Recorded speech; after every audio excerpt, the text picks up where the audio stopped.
Okay, well, thank you everyone for joining me today for our Jumpstart series, or the second part of our three-part series this term. My name is Carlos Jimenez, and I'm the manager of writing support services. And another major role, in addition to meeting with students and helping provide guidance on their assignments, on their writing assignments, I manage the dissertation clearance process for our doctoral students. So sooner or later, the doctoral students will come across to my department, in particular after your final defense. So after you have passed your final defense, you'll come to my department to go through the dissertation clearance process. So today we'll talk about that process and provide some updated resources and also some helpful tips and some common issues to look out for.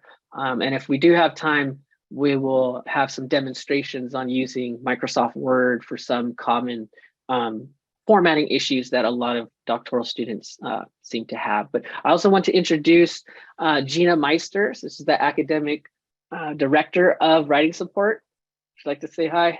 Hi, everyone. I'm really glad that you were able to make it. And Carlos has some great things, great details to share about the dissertation formatting process and some really great resources as well. So nice to see you all.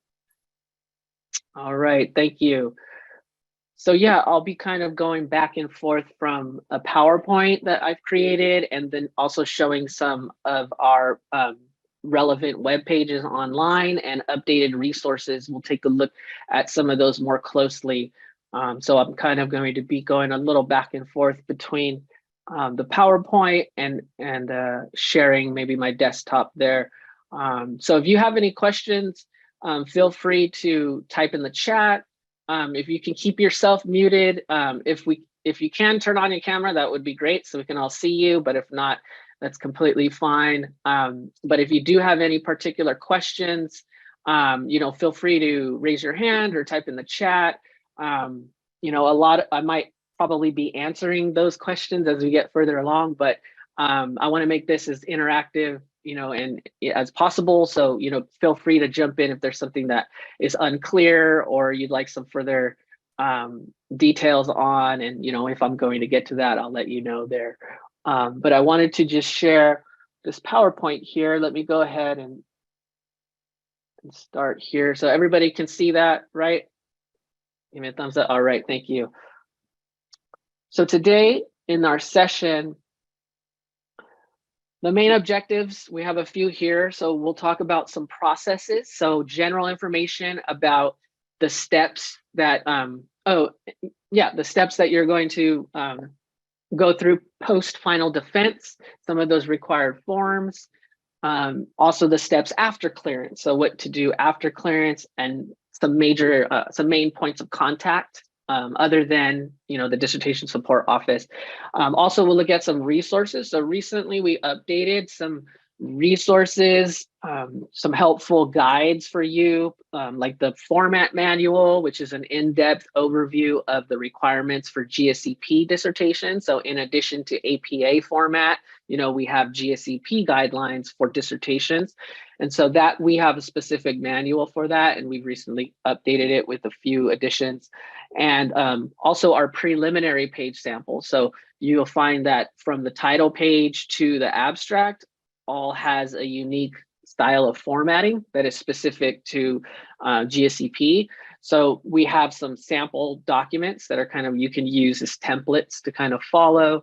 So we'll look at those. There's also a publishing guide that we've created to help with that process when you're uploading to ProQuest after you've cleared.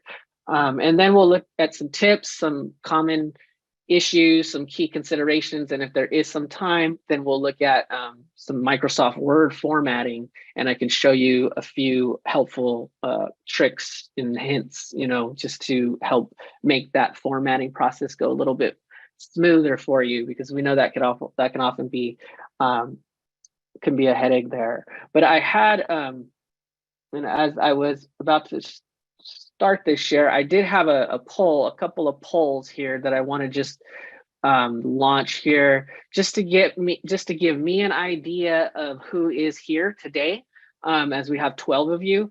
So there's the first question is just asking your doctoral program. So if you can, if you're in the education side, whether you are in EDOL or, EDLT, ELAP, or the PhD program, or if you are a PsyD student, or we might even have some master students if, they might be interested in understanding that process.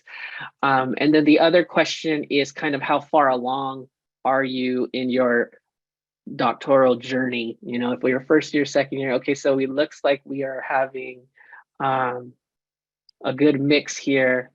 Let me make sure, about 9 of you. So if you can add there some of that information, that'll just help me kind of be able to navigate the session a little bit more catered to your needs specifically. So a lot of third years here. Some of you have scheduled the final defense, so congratulations for that, or your preliminary oral. A couple of you too. Great. I'll just give this another minute just to see. All right, we have almost everybody who has responded. Okay, so I'm going to end the poll. I'll share the results. If you didn't get a chance to respond, you can even type in your in the chat there. So it looks like we have a good mix. We even have a PsyD, welcome, PsyD candidate, PsyD student there. So a good mix of EDOL and the rest of the education programs there.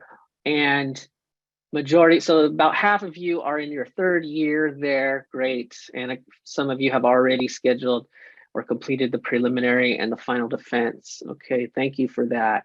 That helps me to kind of get a better idea of, how I can best guide this presentation here for you.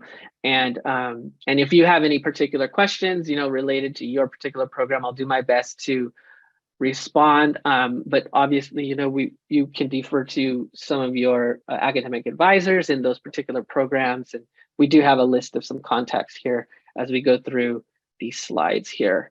So I'll go back to sharing. Thank you for responding to those polls there. So everybody can still see the PowerPoint? Is that right? Okay, thank you. All right, so in terms of the processes, so we'll look at some of those steps from final defense, the review process, and then after clearance. So these are some relevant web pages that you'll want to bookmark.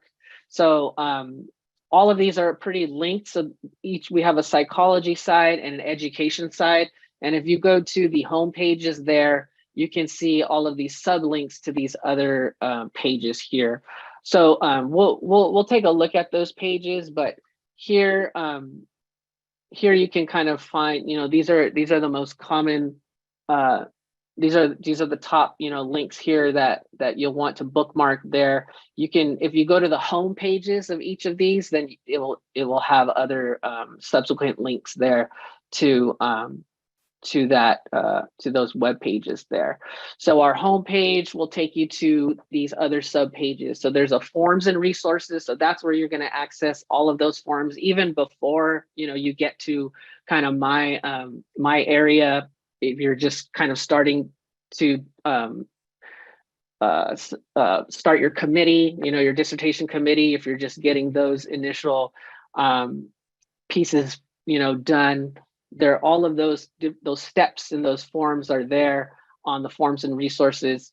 The policies and procedures kind of goes through each from the beginning kind of up to graduation, kind of shows you that process. And then there's a manuscript requirements page. So most of these are pretty similar between the divisions. There are a few differences with the psychology PsyD program and the education doctoral program. So we'll talk a little bit about those differences, but these are the main pages that you'll want to bookmark and keep handy if you haven't already, seen them. And so you'll want to bookmark those, and we'll come back to just kind of browse through those pages in a bit.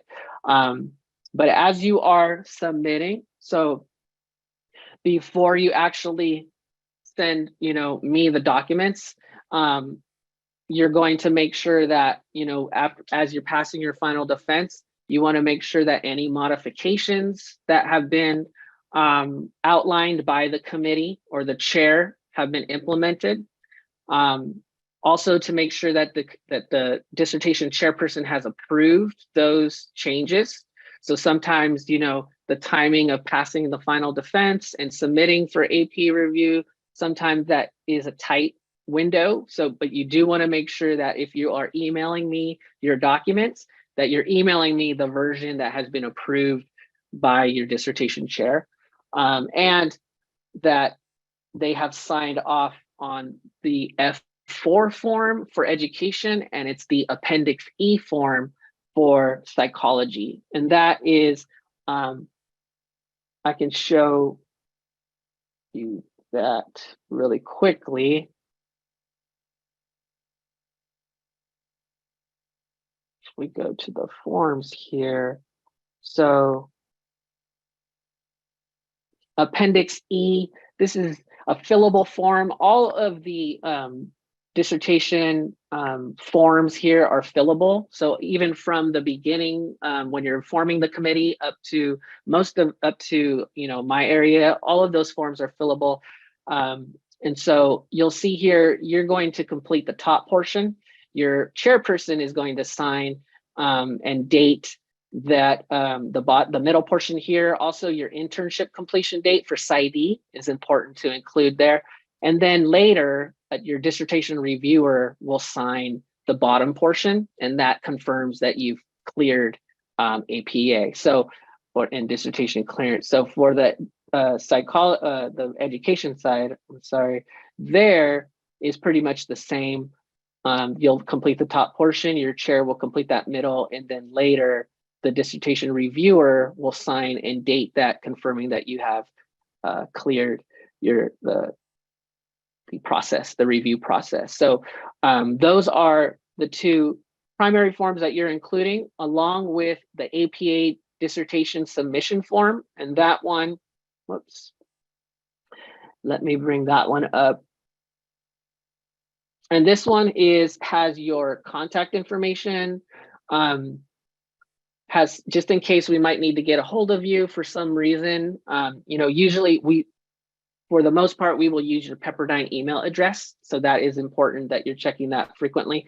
But there might be a time where we might need to get a hold of you for some reason. So we do ask that you include some of that contact information. And then there's a checklist. So this checklist is very important because it's going to give you an idea of what we will be kind of looking out for when we go through this review process. So it's very important that you have reviewed the checklist and, make sure that you're covering all the particular items in the list that would pertain to your dissertation.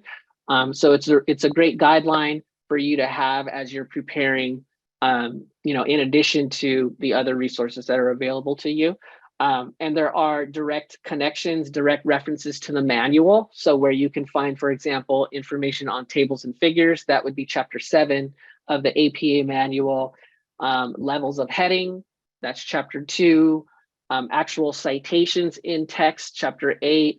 Some of the mechanics, like numbers, statistics, some of those mechanics details, that's in Chapter 6, and on there. So definitely want to keep this as a guideline. It's not just a form that you sign and send off. You do check the document closely to ensure that you are aligning, the dissertation according to APA and also our dissertation guidelines, because that will just make the process of review go that much smoother, right? The more knowledgeable you are about what we're looking for, and if you prepare that dissertation, that will make the review process go much more quickly.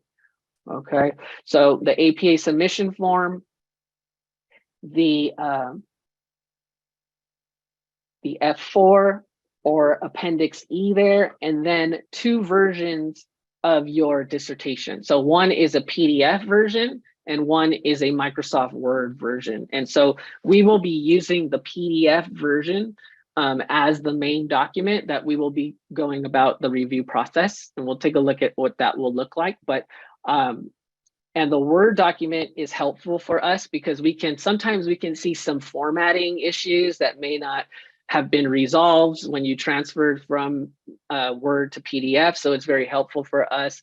Also, getting it ready in PDF format is preparing you for that publishing process, because when you upload the document to ProQuest after you've cleared, it's going to be in a PDF format. So getting it ready, we'll be able to identify any issues that we may see with those formatting.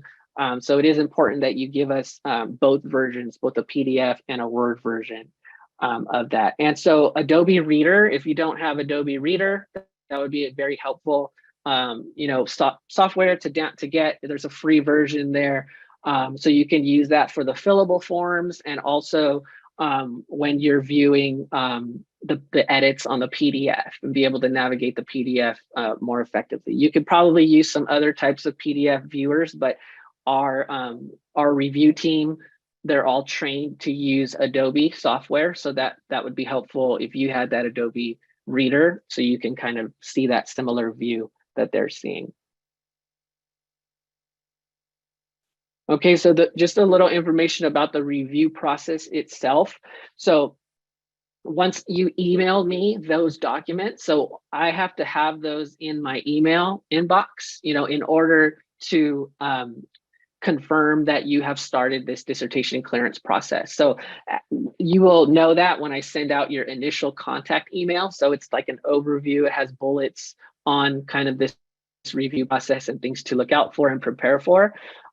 So that will be sent out to you, and then your dissertation will be assigned a first look. We call them looks. So like a first look, second look, and third look. Those are the rounds of review that will take place. We try to minimize that as much as possible, right? But it all depends on the condition of the dissertation, right? How it is when we receive it. So that first look will be roughly a couple of weeks. The time frame varies just depending on how busy we are, during the term. I have a team of about 5 or 6 reviewers, that are working on reviewing the dissertations. They've been trained to really have that meticulous eye and go through page by page.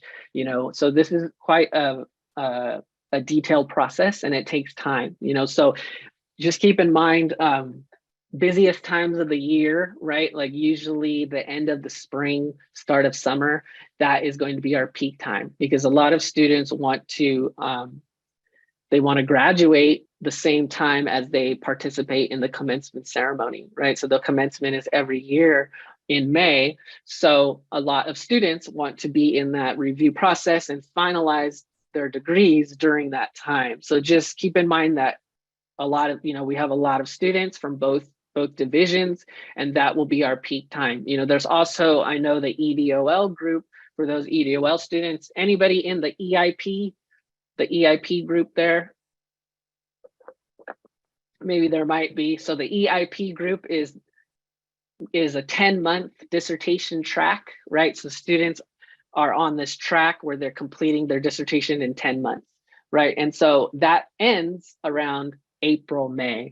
That 10-month period ends at that time. There's usually around 20 or so, it could get more, 20 or 30 students that are on that track. So that means that there's likely going to be 20 or so submissions all coming, in similar times. So, just keep that in mind, that is our peak time. And we generally review the dissertations in the order we receive them. So the earliest submissions get reviewed first, and that is the process. So if you submit, there might be some ahead of you. And so just keep in mind that it might take a little bit longer than that 2-week turnaround period, but we try to stay in communication with you as much as possible to keep you informed and try to be transparent about that time. So all the correspondence is sent to your Pepperdine email, like I said, so you want to make sure you're checking that regularly. And so after that first initial review, you will get emailed by your assigned reviewer the PDF with the edits. And so we're not actually making changes for you, right? We are identifying what needs to be revised, and we are sending that to you, and using the PDF document to use annotations. We can highlight, we might strike through.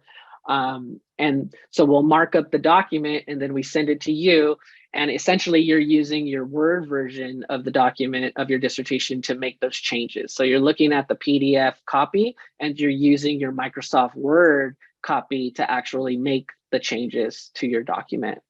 Right. So, and then there's also a letter, kind of a review sheet that kind of has some of those major issues that we found in the dissertation, but you're really looking at the PDF. Sometimes we also include a summary PDF, which is essentially the same information. It's just more of an abridged version. So it's kind of identifying it's identifying the issues on those pages only. So if we didn't find any issues on a particular page, it's skipping over those. Yeah, was there a question there? Hi, Carlos, this is Chen. I just wonder, will the page number and everything in paragraph, it's the same with the PDF and the Word document if we have to compare different type of document, right? It's not going to alter. So it's easier for us. Actually, okay, same place. The only difference would probably be the summary of comments. So a summary of comments is not going to be the complete dissertation. It's only going to be the pages. It's only going to identify the pages that have markups on them. But if the full PDF, yes, so that will translate directly on the PDF page number to the Microsoft Word page number. The only difference there is that it's not, because the preliminary pages in your Word document are Roman numerals, or lowercase Roman numerals. The page 1 on the PDF, it might be thinking the title page is page 1, Arabic numeral 1, where Microsoft Word starts 1 on chapter 1. So that might be something that you have to account for, like the 10 or 12 pages or so that are the preliminary pages. So the PDF will count it from the title page, whereas Microsoft Word page numbering might count it from chapter 1. Right. So you do have to keep that in mind with the differences between the preliminary page numbering there. Right. Yeah. May I ask why you returned the PDF version only rather than Word document? We do that because we've trained all the reviewers to use the Adobe software to do the markup. So it's a much easier way for the reviewers to do that review process, to use the Adobe software. Because when it starts getting to track changes, or otherwise it would just be comments, sometimes, because if we start doing track changes, then that's kind of towing the line of we're actually doing the work for you, right? Whereas this service is providing the guidance for you, right? We're identifying the issues and it's up to the student to resolve them. So the process using the Adobe software is just much more streamlined. And we also have the advantage of using much more annotation in terms of like strike through or highlighting, or there are a few different features there in Adobe that aren't there in Word. So it's just a much more streamlined process using the Adobe software. Yeah. Thank you so much for the information. Sure. But I assume the comment and the feedback you provided on the PDF version will visually look kind of similar to all this feedback we got from our committee or from our professor, right? It's like on the right-hand side. Got it. Absolutely. Okay. Yeah. And let's take a look at that briefly. I want to make sure I didn't lose my page there. Yeah. So I have a sample here of a review that was done. That's a good segue. That's a good little transition here, so you can kind of get the idea of how the process works. So this was like a first look that was done. Look, you see the comments here. There's about 253 comments, right? Sometimes there might be recurring edits, so we might highlight repeatedly, so that's where that number kind of increases, right? But you can see I'm using Adobe Acrobat, but Adobe Reader is the same kind of concept where you want to open up the comment tab and you can see all the comments on the side on the pane. So you can cycle through, if you click on the comments, it'll cycle through the document. You know, in this case, we highlighted the month and we indicated for them to change the month to the submission date when they're publishing, right? Add a comma. So you can see here, there were sticky notes. Here, there's a sticky note. There are some sections missing. So we asked them to add the acknowledgements. You can also scroll down through the document, you know, and you look at the annotations, you click on it, and then it will take you to, so there's some spacing issues. So if you see this overview of chapter 2, this heading here is not formatted correctly, or actually, yeah, there's some, yeah, the levels of heading are incorrect there.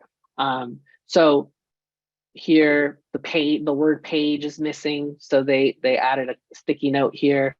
So here they're using sticky notes. Sometimes we'll use a highlight where we'll highlight the centering looked off there, so you can kind of get an idea there.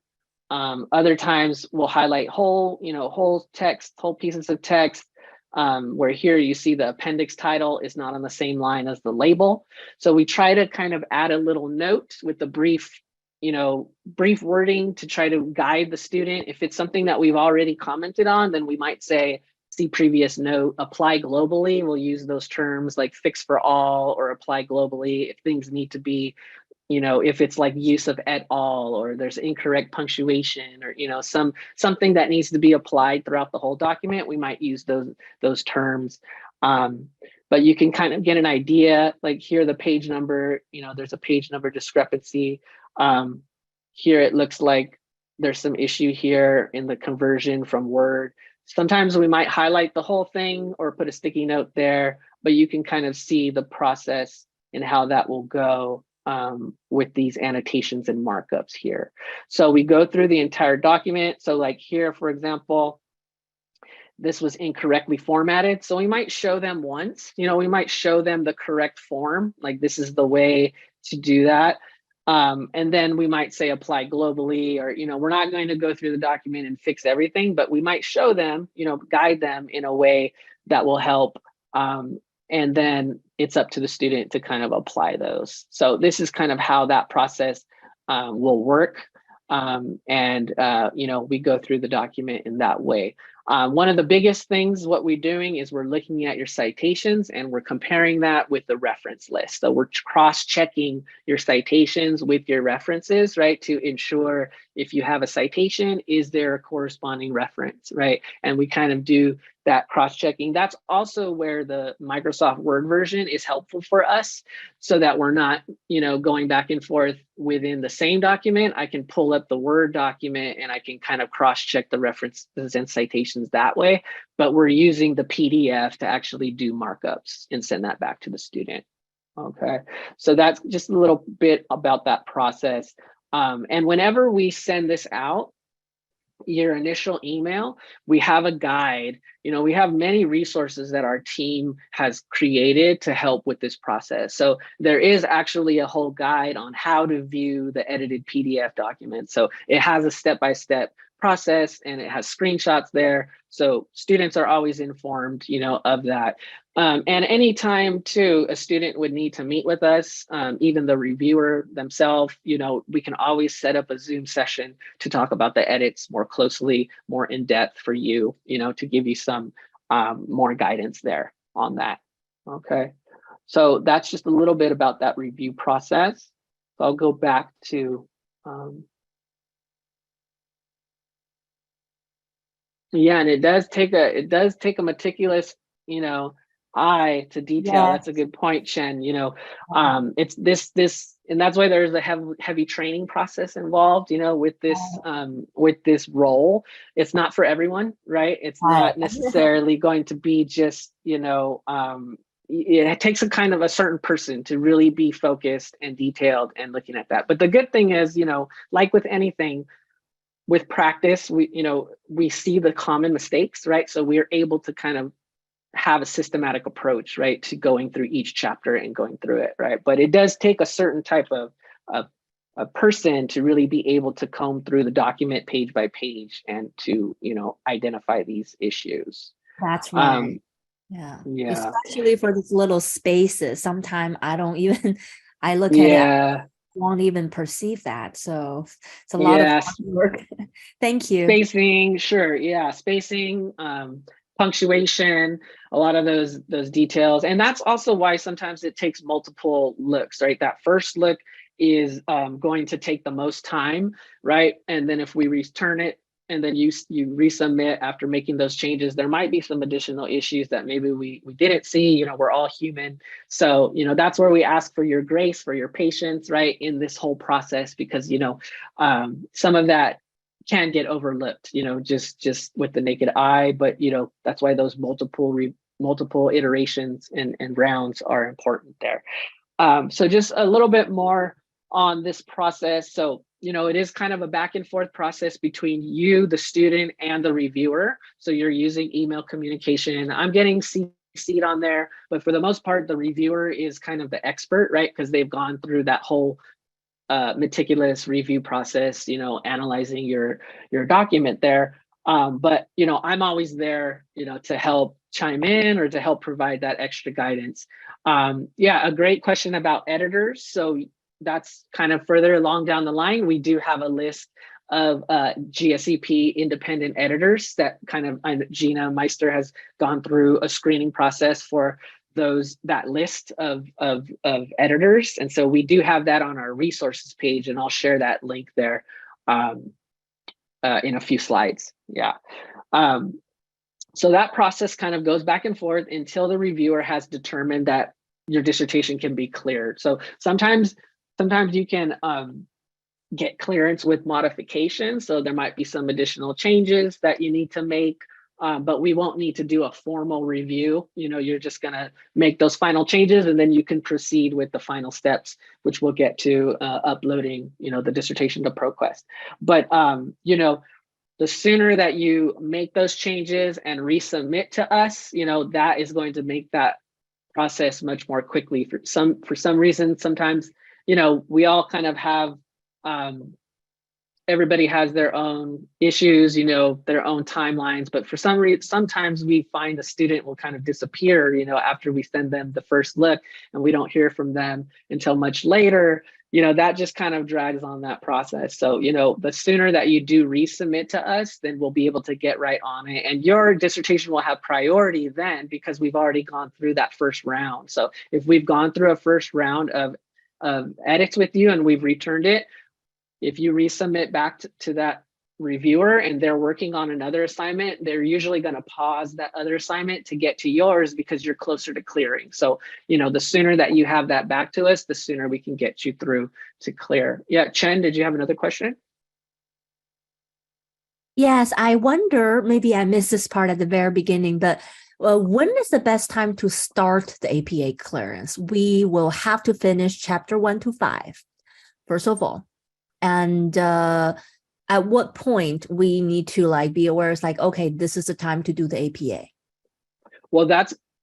Well, formally submitting the dissertation clearance, that can only happen after you pass your final defense. So after you pass your final defense and the dissertation chairperson and committee has approved your version, the final version, then that's when you submit to us. You know, so that's when that process will start. So that confirms, yeah, a couple slides ago, I went through some of those required forms, but the F4 for education and the Appendix E for psychology, those forms are signed by your chairperson, and that confirms that you have, you know, passed the final defense and your dissertation has been approved. And so you're going to email me that F4 or the Appendix E along with the submission form and the versions of your dissertation in Word and PDF. So that can't happen though until you pass the final defense. Got it. Okay. Can you tell me normally, and I know everybody's different, but normally with the different multiple round of looks, like we're talking about like 3 months or 2, like I just want to kind of. Yeah, like I said, it really depends on the time that you're going to submit. You know, we do kind of roughly give a 4 to 6 week turnaround time. But like I mentioned earlier, peak season, which is like start of summer, early May, that's when we have our influx of submissions. So, we review them in the order that we receive them, right? Right. So, there could be an instance where a reviewer has a few dissertations ahead of yours, so there's going to be a delay, So it's hard to say exactly, but it also depends on the condition of the dissertation, right? So how much emphasis that you have put on making sure that the dissertation aligns with APA and our dissertation guidelines, right? That will make that review process go much more quickly. To be honest, we have had some instances where we had to return the dissertation partially reviewed, right? Because maybe there's just so much to do there. There's a significant amount of edits that we need to put the onus back on the student to make some of those changes before we can fully complete the first look. So that might happen, but that's why, making sure that you're doing that work beforehand, doing APA, and checking the document while you're forming the content, right? While you're doing that in that process, that will make that process later, go much more quickly there. So those are some of the contingencies there on kind of a turnaround time. Yeah, Gina, did you want to say anything? Yeah, one of the participants has asked, can an editor help with these revisions? So I just wanted to jump in and say, Sure. yes, that we have a whole list of vetted editors who are very familiar with GSEP's formatting requirements, as well as APA 7th edition. And they range in price. They do charge for their services, but they're very good and very efficient. So you might want to take a look at the list of them. They're on the resources page of the Writing Support webpage. Yes, and I added a link a little bit later towards the end. There's the link to the resources where it has that information on the editors. Yeah. So you'll have to contact them. They're independent, but Gina has a screening process, that she goes through to ensure that they are knowledgeable about our dissertation requirements as an institution, because APA doesn't necessarily give direct guidance on the dissertation, right? So that's where the specific institution comes in to provide those guidelines. And so we have those specific to our university. And so all of those editors are knowledgeable of those requirements there, and they'll be able to help you. So Carlos, I know you tried to answer my question with the right perspective, but I kind of want to understand. I understand it depends on the season, depends on this and that, but I want to know generally, people, 2 to 5 months, what are we talking about here? 6 to 1 year, 6 months to 1 year, generally, how long should we expect final defense until we can get clear on this? Well, once you submit, the rough turnaround is, I think we state 4 to 6 weeks. So 4 to 6 weeks. If there are no dissertations in front, and you submit, and the reviewer the assigned reviewer works on that right away, then you should get that back within 1 to 2 weeks. You should have the first look back. So however fast, quickly that you resubmit to us, then the reviewer will go back to that. Generally, I will say about 2 looks it takes. One look for the initial, and then maybe one more. But it can go up to maybe 3 or 4 if it starts to starts to drag on. Then we might reach out to you to say, maybe we can set up a meeting, a Zoom meeting. We can talk about some of these issues, because something maybe is not clicking, or there's something's missing there. So we can definitely set up a Zoom session to try to do that. But in general, I would say about 4 to 6 weeks, and it will take about 2 looks, about 2 rounds. That's the average. That's the average it's taking for our review process there. Yeah. Got it. Are you expect that we address every single sticky notes and the comment on the PDF? Is that kind of how, when everything is addressed and changed, it considered as a very big process? I'm sorry. I'm not sure if I understood the question. The annotations are there to guide you. You're expected to resolve all of those issues that have been identified in the markups. which means Yeah. that we are requested to click the check or okay, I address this on the comment, Oh, yeah. right? No, Because we no, can just do it ourselves and that's don't not have. required. No. Oh, So what you're doing, you're just looking at those edits, you're uh-huh. making the changes, you're Right. creating a new PDF, a completely Yes. new PDF, and you're Right. updating it and you're going to send it. And basically the reviewer is going to look at your first look and compare it with the second look. And they're going to go through and say, did the student do what we asked, right? They're going to look and see, Oh, oh, this check. period was missing. Did they Yeah. complete, did they fix the period, right? So they're looking at the new Oh, PDF with the old PDF. Yeah, we're not using, you don't oh, have to resolve comments or nothing like that. oh, that's not how you measure. I see. Got it. Got it. No. However, if there is a certain issue, like on a certain page, or maybe there's a discrepancy, maybe it's an error that the reviewer made, then maybe Mhm. that's going to be articulated in the email that you return, right? You might have a list, or on page 55, you asked me to do this, but I did this, or, so that Right. communication is fluid, in that Right. way. But Oh, we're just going to look at your your updated PDF. We're going to compare it with the first look edits and see, did they make those changes? Yeah, got that's it. how that That's very process works. clear. Thank you very much for that. Sure. And so you have about 2 full terms to do this process, and to be enrolled in this dissertation clearance course. So that is either ED 792 for education, or it's Psych 801 for psychology. That is going to happen around the registration period. So just around the end of the on-ground term and the beginning of the next term is when this registration period is. And so if you are submitting during that time, you will be enrolled in this course, this ED 792, or the Psych 801. And so just, you have to keep in mind the add drop period for every term, right? That is the window that you have to submit to be enrolled in the course. So if you were to submit after the add drop period, we will still proceed with the review, but you will not necessarily be enrolled in those courses, right? And so some of the academic advisors work in that process, but I kind of notify them to work with registration to do that. Yeah, Shannon, did you have a question? Yes, along those same lines, if we anticipate being done and registration is open until April 7th, but let's say we're going to do our final defense April 10th, can Yeah. we register for ED 792 anticipating that that's where we'll be headed?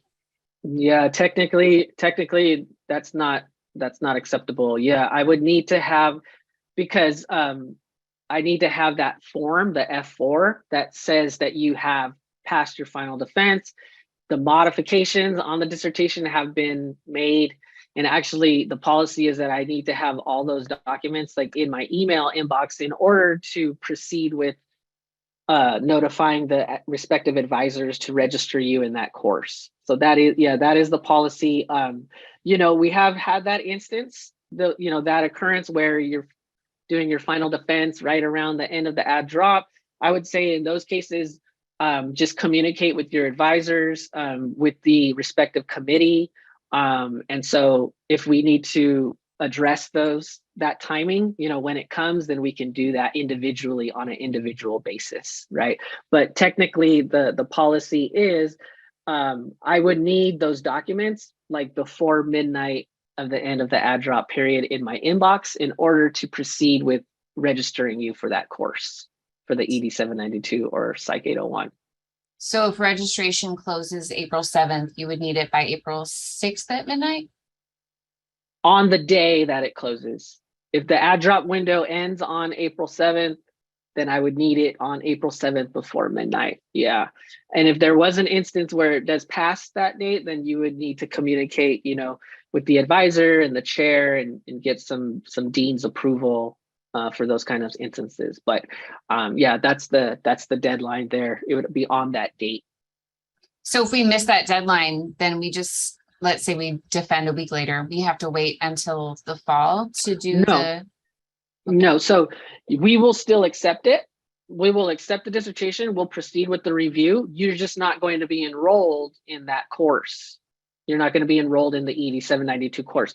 You will, if your dissertation continues to the next term, then you will be automatically enrolled during when the registration period starts. So if you miss the summer add drop, you submit it in the middle of summer, we'll still continue with that review. So it's not a requirement to be enrolled, in these courses. We'll still proceed with the review. But if it went over into the fall, then we would register you for that ED 792 in the fall. And then you would be in line for the next degree posting. Yeah.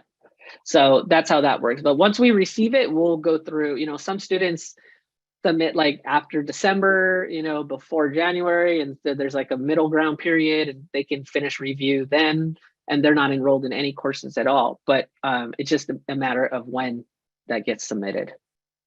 Yeah, those are good questions though. Yeah, the timing is always an issue there.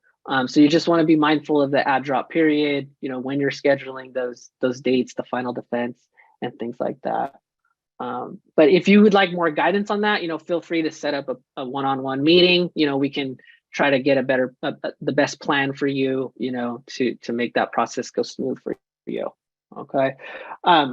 So after your clearance, right? So looking kind of ahead, you're going to be submitting the document to ProQuest, right? ProQuest is the database that the university uses to disseminate your dissertation. In addition to the ProQuest database, we also have a Commons, a library, Pepperdine Digital Commons library, right? That we have our own repository there that you will also be adding the dissertation to. So the submission steps, you will do that through the ProQuest ETD administrator site. You'll create an account there. You'll choose publishing options. We actually have an updated resource on some publishing option recommendations for you that we've created. And so I'll get to that in just a minute. And so you're going to complete the agreement there. There's an option to purchase like hard copies and things like that. And that's all an independent process between you and the ProQuest site there. And so you will go through that process. And I'm the administrator for that site. So when you upload the document, when you complete that whole submission process, I will get a notification email. And so then I can go in there, kind of give it like a final check, I kind of look and to see, is everything in order? It's more of kind of a spot check, or if you had some revisions or modifications to make after you cleared, then we might double check that. Sometimes I might send it to the reviewer for a quick look. So in some instances, maybe you didn't complete everything, or maybe there's still some issues. There might be something that comes back to you. So you might get an email from ProQuest saying that there's still some changes to be done, which happens, but you will go through that process, and then I will kind of administer the submission and get it ready for publishing there. Yeah, Chen, did you have another question? Yeah, just a quick question about ProQuest. I know we're probably going to talk more about the kind of publication dissemination, but I don't think in my class we get, like I personally get really a clarity about, exactly how, like ProQuest, how I understand it, it is a database, but it's not like people can search my dissertation on Google or something and they can find this, right? This is kind of internal, but it's considered published within the university. That's how I... Yeah, that depends on the publishing option that you choose. So for example, the traditional publishing option is free, and it limits, within the ProQuest database, it limits the access to your dissertation through subscription only. So a person has to have a ProQuest subscription to access the document. Now, the other option with ProQuest is open access. The open access option makes the dissertation more widely available on the web, like something like Google Scholar or something like that. But also, Pepperdine Libraries has its own repository. So Pepperdine Libraries actually has the open access feature embedded in its repository. So it's not actually necessary for you to choose open access on ProQuest. So then that's something that the publishing guide that we created has that information. So you're kind of, I have it like a couple slides ahead, but that's a good segue there too, is that the publishing options, you don't necessarily need to choose the open access, but you would still have that wide dissemination when it gets added to the library, to the Pepperdine library. So that's something unique to Pepperdine libraries that allows your dissertation to be widely disseminated through like an open access point through the university, right? But ProQuest, those options are, there's a fee for their open access, which some students still do that just because they want to get it out. They want to get their dissertation out there.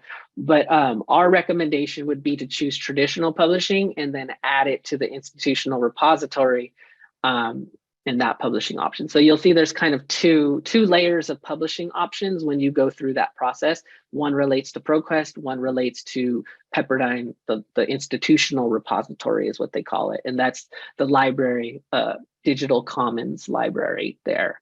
Yeah, so not to get too much detail there, but those are kind of the general publishing options there that you have. Yeah. Got it. That's very clear. Thank you so much, Carlos. Sure. And so so uploading to ProQuest, processing that is one piece, and then the graduation application. So the graduation application is sent to me. If you're an education student, you're going to complete that. If you're a PsyD student, then that goes to the PsyD administrator, and that's after you complete the internship. So we know that the PsyD program has that internship component. So that will determine when you've actually completed the degree requirements, right? Not necessarily the dissertation, finishing that. Okay, so just some points of contact here. So I just included the academic advisors for the various programs. So we have Jane, helps with the PhD students. On the ed side, we have Andrew Disney, who provides guidance for EDOL, Moises Olavarrieta for EDLT and ELAP. PsyD, they mentioned to me earlier that it's kind of in flux right now as far as specific roles, but you do have an email address there where they have multiple people managing that email address. So I know like Yasmin Radari has typically been the academic advisor. And now we have Dr. Natasha Thapar Olmos, who she is the research coordinator for PsyD. So, but I left those off because some of the specific roles are kind of in transition. So, so I just left the PsyD research at pepperdine.edu there. And then also for all of the stages before the final defense, you would contact, that PsyD email. For the education side, so everything, it's important to just distinguish those roles too. Everything leading up to the final defense, your main point of contact would be Adriana Garcia, in addition to your academic advisors. But Adriana Garcia handles the filing from, when you create your committee all the way up to scheduling the final defense, right? So we get a lot of students who will send Adriana the documents for dissertation clearance, and so she ends up forwarding those to me. So we want to make sure that after your final defense, when you're submitting to dissertation clearance, that's when you kind of come to my area. Okay, so we have a few resources that we've recently updated. The PowerPoint, absolutely, yeah, I will share this PowerPoint and the recording to this after it's done, probably likely tomorrow. Yeah, I will definitely share this. And so a lot of these are live links too that will lead you directly to some of these sources. But these are some of the primary resources that we've recently updated for 2023. So you'll see some, the file names will have 2023 in them. Our clearance guides for each respective program. So the clearance guides basically just kind of go through what I've been explaining to you, right? But it's all in a written way there. And it has links to the forms there. So that's just going to give you a whole overview of the process, kind of similar to what I've been talking about today. The dissertation format requirement manual. So that's probably one of the most important resources as it pertains to the dissertation guidelines for the university, right? So that has we made some minor edits there, nothing really major, but if you have anyone have the older version of the dissertation format manual, by chance. If you do, you want to use the 2023 version there. And then we have these preliminary pages. So these are very helpful to really show you the structure of the dissertation from the title page up to the abstract. And they're in Word, they're Word documents. So before we end here, I know we go into 6:30, I believe, so we're doing pretty good on time. I can show you those documents and kind of navigate through to kind of show you where some of those section breaks are to create the page numbering and just some spacing and things there. But those are really helpful templates there to really guide you in terms of how the title page to the abstract should be, and that first page of the chapter 1 there.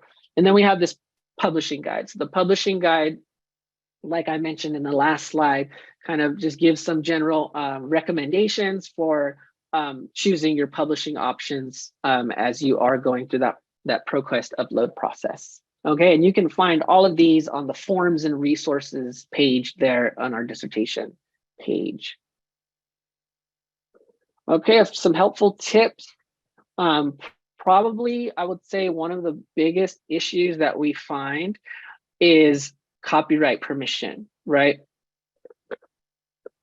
So copyright permission, anytime, you have anything that you've adapted or reprinted from an outside source, as if it's not in the Creative Commons or public domain, right? If it's not publicly owned, you should assume that there is some copyright protection on it, right? So whether it's tables or figures, if it's a screenshot from a web or the web page, even some lyrics or really significant chunks of text that you're taking from a source, you want to check the copyright permission status and to ensure that you have appropriate permission, and not only that you have that permission, but that you've provided an appropriate attribution note underneath the figure or the table that you are using. So we've created, like I mentioned, some of these resources, we've created a copyright attribution for tables and figures handout, and it has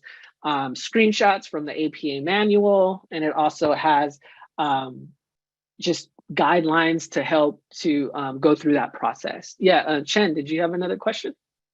Yeah, just a quick question here. I was kind of waiting for someone to kind of explain the permission, because I believe a lot of us have tables and figures. Like, what do you mean by permission? That means I can find an email of one of the author, or I can send an email, if I get a graph from this paper, 3 people, I send them an email and I say, hey, I'm a PhD student and can I get you permission? And if they say yes, or indicating yes, that's the permission that we were talking about here.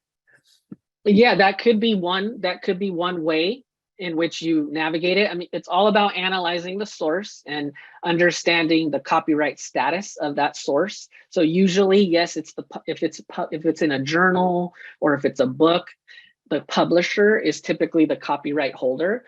And so that, you're exactly right. You would send them a communication with the details. We have some template letters. The Copyright Office from ProQuest has some template letters for that communication, or via email. If they require copyright permission, then you would need to reach out to inform them of what you're attempting to do, right? Include this in a dissertation. And then you would wait for that correspondence. Sometimes the copyright holder requires the communication to be included in the dissertation. So that might be as an appendix. You might have that correspondence there, but it might not require. They might just give you the verbal okay. And so, it's your responsibility to determine the copyright status and then to reach out to the copyright holder if it is necessary to do that, to ensure that you have that permission. So securing that permission is one part. And then also it's giving the attribution. So there's a certain note that goes beneath the figure or the table. It almost looks like a reference. You can see some of those examples in this handout. But that goes beneath the actual figure or the table that you are adapting or you're reprinting. So it's kind of a multi-layered process there.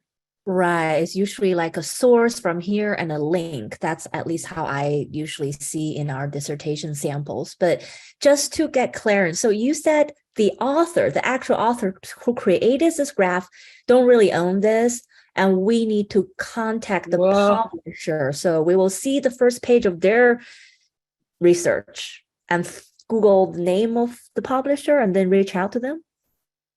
yeah, usually the publisher is the copyright holder of those documents, but we can't say for sure. It depends on who's Right. authoring the document. Sometimes the author may be the sole copyright holder, but typically we found in journal articles and things. I believe Chapter 12 of the APA manual discusses this.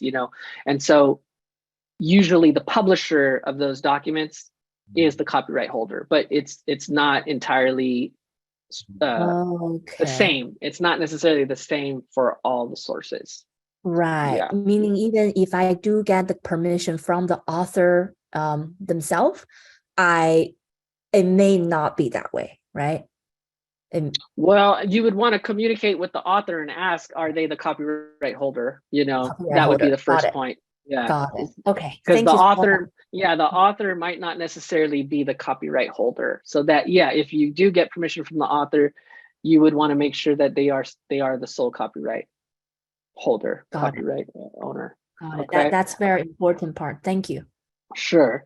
Yeah. So, this process might take time. They might not respond right away. So it is important that you try to get these permissions as soon as you know that you'll be using these tables, right? So even in that first process, when you're formulating the chapters, right, or even considering it, right, you might want to start that process of reaching out to the to get permissions, right? Because sometimes it might take a while.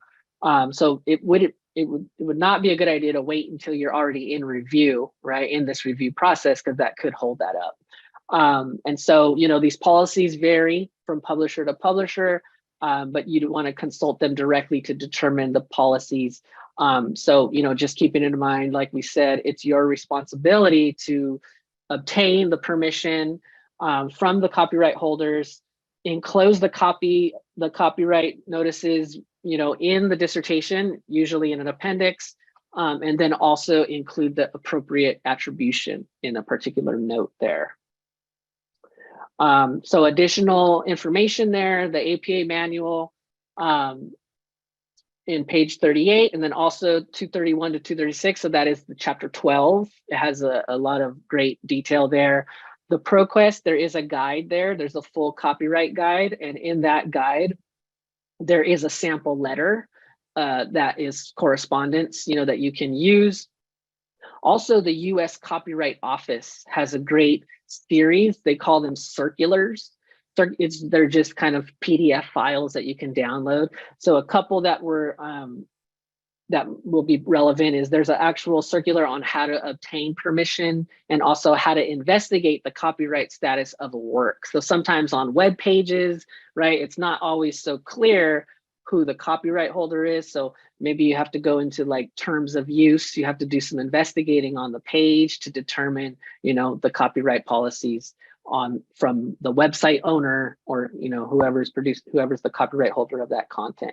But so these are some helpful links there if you'd like some more information on that. So some other reminders there, like personal contact information. A lot of students leave the personal contact info in the appendices sometimes. So like personal emails or personal phone numbers, you want to make sure that you've eliminated those from the dissertation. The month and the year on that title page, that will get updated. So it's not necessarily when you pass, your final defense, but it's going to be when you publish the document. And so you would maybe put an anticipated date or just be prepared to change that date on the title page. And then, the page numbering is a big issue between the preliminary pages and chapter 1. So, always from the title page to the abstract, those are lowercase Roman numerals. And then from chapter 1, we have Arabic numerals. And so we have a few minutes, we'll look at the best practices to make sure that you're separating the sections in the Word document to do that. Just some other common formatting issues, like the ampersand symbol versus and. You want to make sure that you're using that, when you're citing authors inside parentheses, you're using that ampersand symbol. If you're mentioning the authors as part of the sentence, you're using the word, and also the references, you're using that ampersand symbol. There are some variations with numbers if they're supposed to be digits or they're supposed to be words, right? Chapter 6 has a lot of great detail in the APA manual about those rules and those guidelines. So if it's 10 and above, you're always going to use the digits. If it's less than 10, you're going to write it as a word, but there are some exceptions. So if you're talking about like time or dates or ages, right, those will still be in the digit, even if it's less than 10. The possessive versus plural S, some of these are probably obvious for you, but they are common issues that we find. Seriation, so how you order things within the paragraph, or if you're listing them. The APA manual, chapter 6, again, has a whole section on lists and how you would want to go about listing items, whether it's in a sentence or a paragraph, or if you have a numbered list versus bullet points.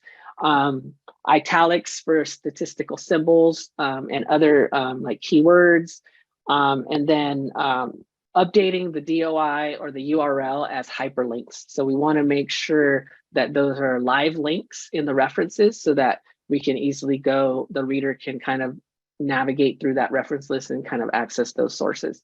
And obviously always check the APA style website. The 7th edition came out a few years ago.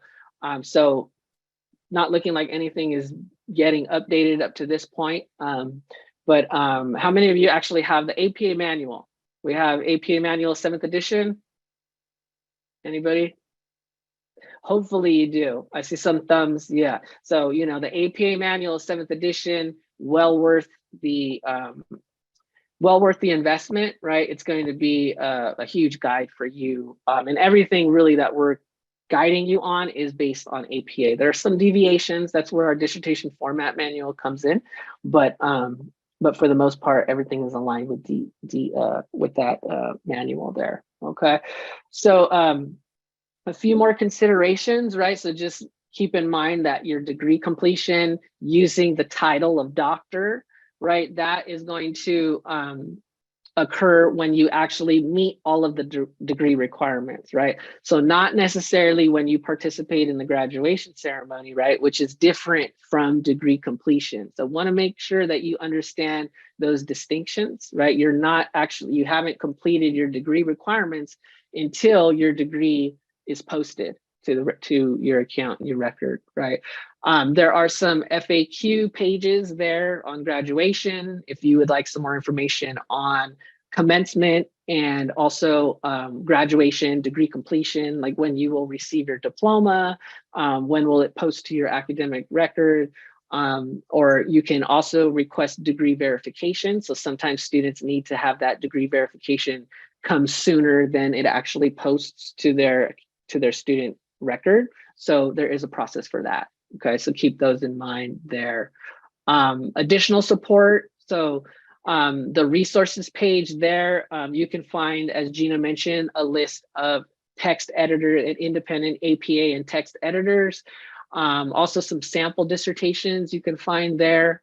And then if you'd like any specific guidance on the content of your dissertation, so if you're working on those chapters, Gina and I are there and available on the WC online schedule. And you can definitely, connect with us and schedule a consultation if you'd like some of your chapters reviewed or you have any specific questions related to the dissertation. Okay. So yeah, I have a few minutes left here. I wanted to just show you a couple of our resources here that we've updated. So the dissertation clearance guide, like I said, this is an overview of the process, has links to the relevant forms that are required, goes through that process. We have those respective divisions there. The dissertation format manual. So here is this kind of main resource for you.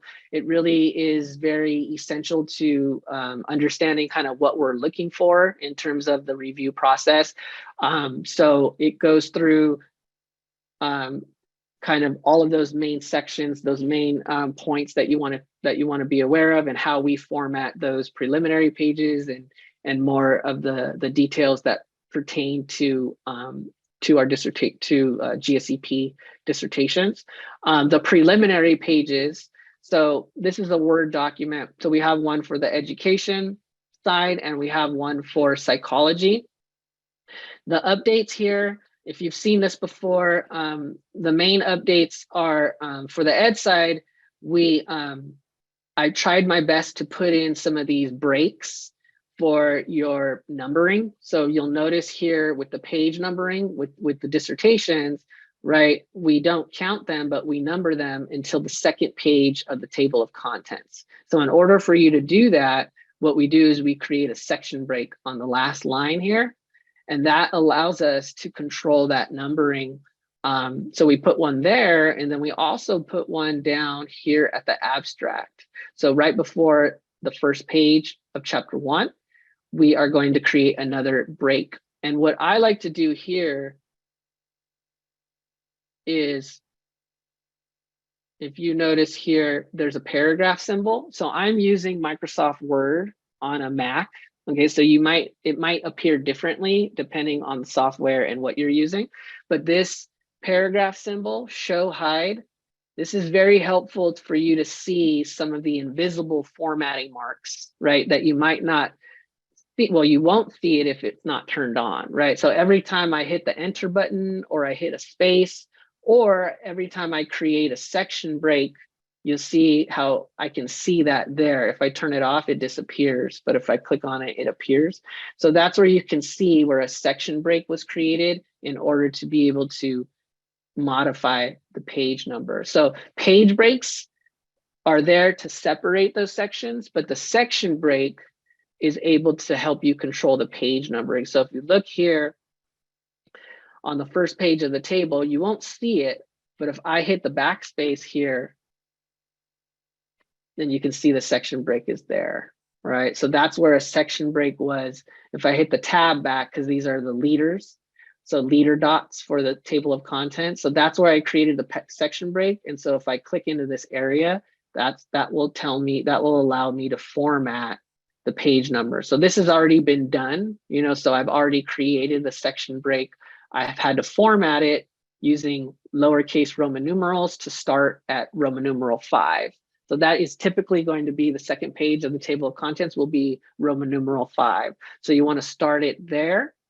And then you'll go to the next section break, which is right on the abstract. So the last line of the abstract, you're creating another break, and then that will allow you to modify this page number. And then you would go into your page number to format, and you'll see this is Arabic numerals starting from 1. So that is a way that you can, that's how you use the section breaks to control the numbering. Just keep in mind, if you use this template and you start making changes to the table, so because obviously your headings are going to be different. These are kind of meant to be a guide. But just keep in mind that section break is going to move, or things are going to get altered. So you might want to remove the break, make those changes, and then add the section break there again, and that will help you. Okay, so this has some of the formatting already embedded. You can see the spacing, also these leader dots. So these are not just the period, right? This is not just the period. What it is you're setting tabs. So if you go into these line spacing options, you can see tabs. And if you look at the tabs, you see these are tab stops that have been created.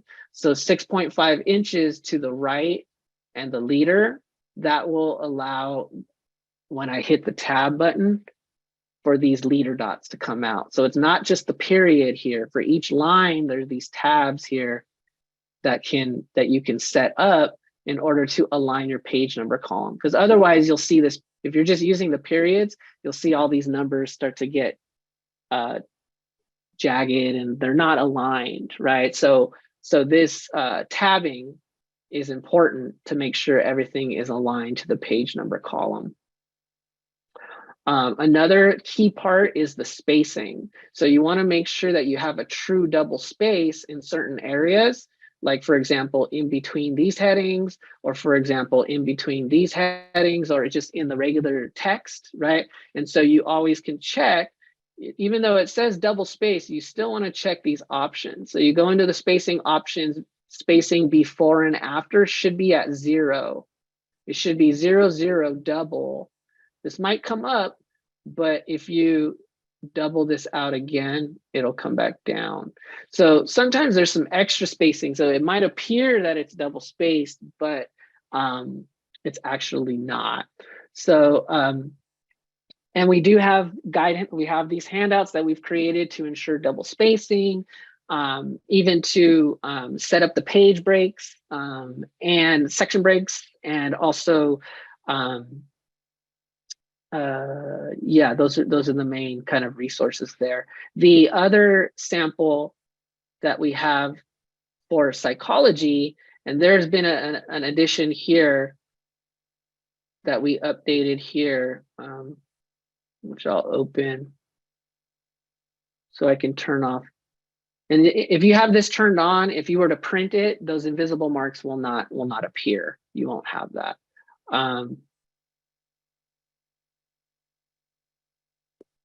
Okay, so here you'll see a few different tables of content. So you'll see one that's in a traditional chapter format. You'll have an overview. There's also manuscript format. So sometimes you might have it structured with introduction, methods, results, discussion, right? So in a manuscript style, we have that template. And now we just added this one for the systematic review. So if you're a PsyD student, you'll probably be doing a type of study that's a systematic review. So it's like this in-depth literature review, follows a certain process, and there's a certain outline with headings that you'll want to follow. And so we have added that here, the systematic review approach. So we also added all the way up to the abstract, for both samples, to kind of give you an idea of what the distinction is between the preliminary pages in chapter 1, which is page 1 there, and a little bit on appendices there. We have some examples. Okay, so so definitely want to use these new updated resources, and you can find those on our resources page there. So I think we'll go ahead and we'll stop there. Are there any other final questions that anyone has that I can answer? Hey, Carlos, I do have a question. I was trying to hold this after so I don't kind of consume other people's time, but I have a question specifically about the copyright. So we were told actually in few of our dissertation class that if we alter or recreate this chart or graphs or image, then it's okay. We don't infringing them. We don't have to get the permission. So, but we never really got into detail and get a clarity, at least for me, on what extent those changes have to be different. Yeah, that's a good question. It's hard to say exactly, just given in a generic way, to say like how much of the figure is altered enough to say it's of your own. If you're still using components of the figure, it's considered adapted. If you reorganize it, it's still kind of considered close to the original. If you created your own figure out of the information, then maybe you would only need a citation, to cite the source. But if it's a figure and you're creating another figure, but you're altering it, it's a little bit different, that still is considered an adapted. It's an adapted source. So you still would need to go through the permission process, even if it's been adapted. Yeah. So it's reprinted or adapted. You would have to change it pretty significantly Okay. like in a completely different format, like from a Right. graph to a table, maybe, and Right. then you would Right. just need a citation, right?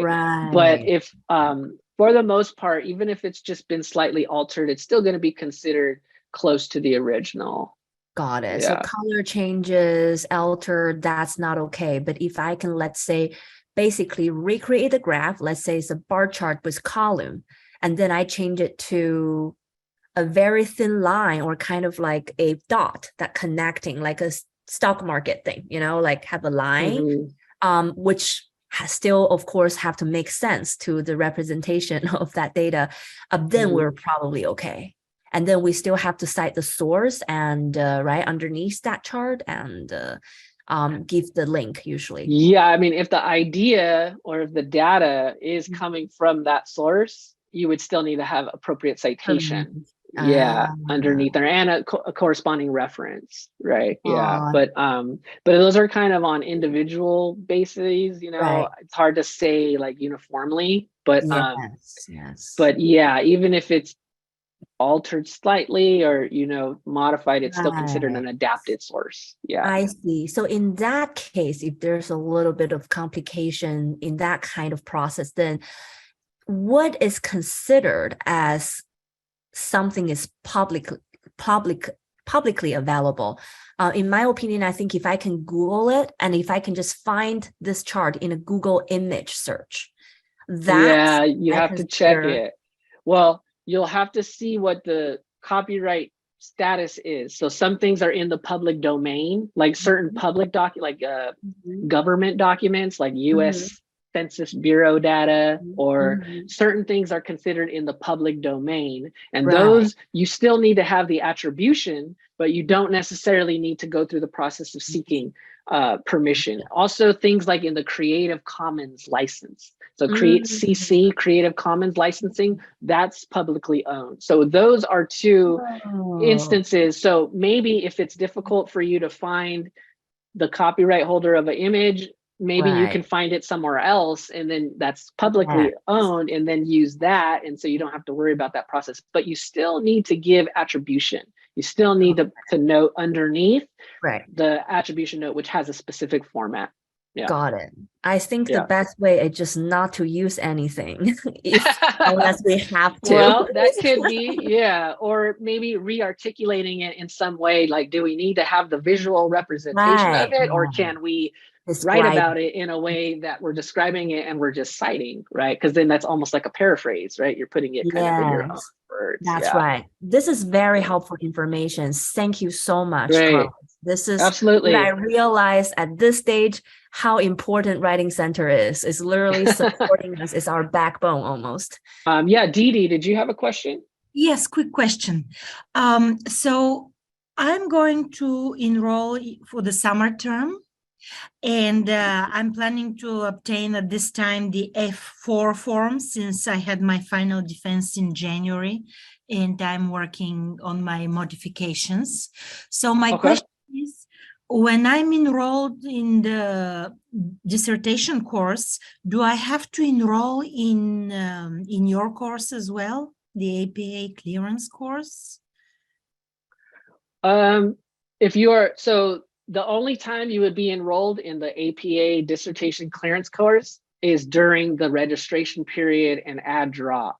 So if it's January or February or March, you're just going to submit to me. We will go through the process, but you're not necessarily going to be enrolled in anything unless you continue into the registration period. So that usually comes around April is when like Jane Tucker, the advisors will start asking about the registration list for students to be enrolled in the summer. So that time is when you're actually enrolled in the ED 792 if you're education and Psych 801 for psychology. So it's not a required course though. So you can submit in the middle of a term, you send us the documents, we will start that review process. So it all just depends on how long the review goes and the time that you actually submit. I see. So if I'm not ready with the APA clearance by the end of the summer term, then it will go into the next school year. It will go into September.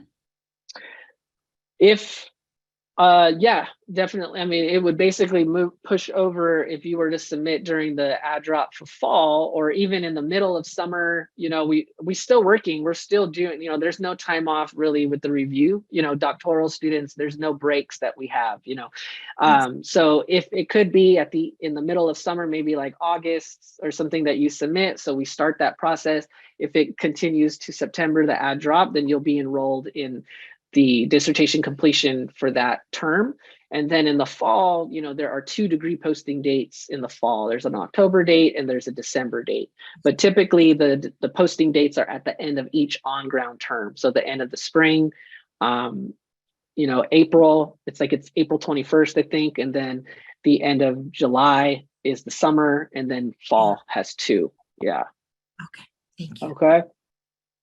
And so the ad drop period, someone had a question about ad drop periods. I don't know off the top of my head, but it's usually going to be the first week of the term, right? So during that first week of classes, you'll have to look at the academic calendar for that, and you can see the ad drop period. But we usually start registering a little bit before that start, you know. So if you're in review, you will probably be automatically enrolled in that course. Otherwise, you know, you would be submitting all those documents during that time to be enrolled in the ED 792 or Psych 801. Okay. So those are all good questions. Yeah, anything else that I can answer? Let's see, someone had a question here. When is the degree posting for a final defense scheduled in the 2nd week of April? Well, if you, Maha, that's a good question. If you submitted in the middle of April, it's probably not likely that you're going to clear in time for the spring degree posting, right? Because if it's generally like a 4 to 6 week process. So the end of the spring term is April 21st. So that's the 3rd week of April. So if you submitted in the middle of April, you would not be in line for the April degree posting. You would be in line for the summer degree posting, which is in July. But we would review, you know, you would probably likely clear, you know, sometime, you know, maybe late, maybe May, you know, but you would be in line then for the July posting. Yeah. Okay. All really great questions. I won't take up too much more of your time, but thank you very much for attending. I appreciate all of the feedback and the engagement there. And I just really hope that, you know, we made this session worthwhile for you and provided some helpful information to help make that process, you know, of dissertation clearance go a little bit more smoothly. So thank you, everyone. And you all have a great rest of your night. Thank you.